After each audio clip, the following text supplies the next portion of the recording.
আমি এই মুহূর্তে দাঁড়িয়ে আছি পটুয়াখালী মেডিকেল কলেজ হাসপাতালের সামনে। যেহেতু লঘুচাপের সৃষ্টি হয়েছে, এর প্রভাবে পটুয়াখালী সহ দেশের দক্ষিণাঞ্চলের নদ-নদীতে স্বাভাবিকের থেকে জোয়ারের উচ্চতা কিছুটা বৃদ্ধি পেয়েছে, যার ফলে অনেক এলাকা পটুয়াখালীর প্লাবিত হয়েছে। বিশেষ করে যেসব জায়গাটা কিছুটা নিচু জায়গা, সেসব জায়গা প্লাবিত হয়েছে। এর অন্যতম একটি জায়গা হচ্ছে পটুয়াখালী মেডিকেল কলেজ হাসপাতাল। আমরা একটা জিনিস বলতে চাচ্ছি, সেটা হচ্ছে যে পটুয়াখালী শহরে কিন্তু বেশ কিছু বছর আগে জলাবদ্ধতা থেকে মুক্তির জন্য, জোয়ারের পানি থেকে শহরকে রক্ষার জন্য শহর রক্ষা বাঁধ তৈরি করা হয়েছে। তবে সেই শহর রক্ষা বাঁধের সুফল থেকে বঞ্চিত হচ্ছে শহরবাসী, কারণ পানি প্রবাহের জন্য, সচল রাখার জন্য বিভিন্ন জায়গায় যে ইনলেট, আউটলেট, স্লুইস গেটগুলো নির্মাণ করা হয়েছে, তার অধিকাংশই একেবারে অকেজো, যার ফলে একটু জোয়ারের পানি বৃদ্ধি পেলেই কিন্তু শহরের বিভিন্ন এলাকা প্লাবিত হয়। আমি যদি এখনকার পরিস্থিতি দেখাই, পটুয়াখালী মেডিকেল কলেজ হাসপাতালে যারা এসেছেন, বিশেষ করে বিভিন্ন এলাকা থেকে যে রোগীর স্বজনরা আসছেন, তারা কিন্তু দেখা যাচ্ছে যে এখানে একটি ভোগান্তিতে পড়েছেন, কারণ এইখানে পানিতে নেমে তারপরে আসতে হচ্ছে।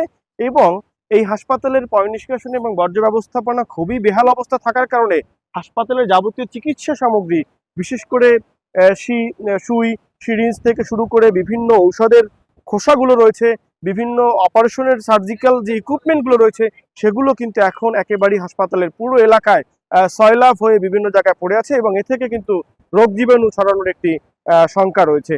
আমরা পটুয়াখালী শহরের পাশাপাশি উপকূলের বিভিন্ন এলাকায় আমরা খোঁজ খবর নিয়ে যেটি জেনেছি, সেটা হচ্ছে পটুয়াখালী কুয়াকাটা সংলগ্ন বঙ্গোপসাগর বেশ উত্তাল রয়েছে, যার ফলে সাগরে মাছ ধরার ট্রলার এবং নৌকাগুলোকে কিন্তু নিরাপদে থেকে, সাবধানে থেকে মাছ ধরার জন্য নির্দেশনা দেওয়া হয়েছে। এছাড়া পটুয়াখালী শহরের কলেজ রোড এলাকার কিছু এলাকা, পটুয়াখালী শহরের মহিলা কলেজ, সরকারি জুবিলি উচ্চ বিদ্যালয় সহ বিভিন্ন এলাকা কিন্তু পানিতে নিমজ্জিত হয়েছে।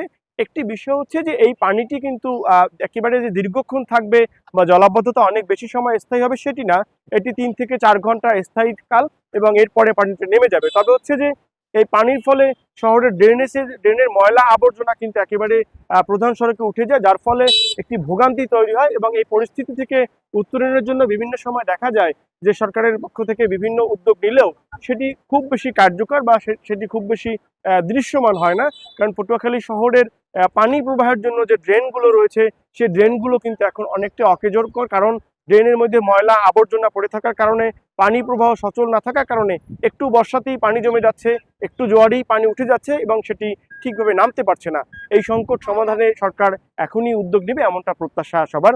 পটুয়াখালী মেডিকেল কলেজ হাসপাতাল থেকে পটুয়াখালী আজকের যে জোয়ারের পরিস্থিতি নিয়ে আমার কাছে এই ছিল সর্বশেষ।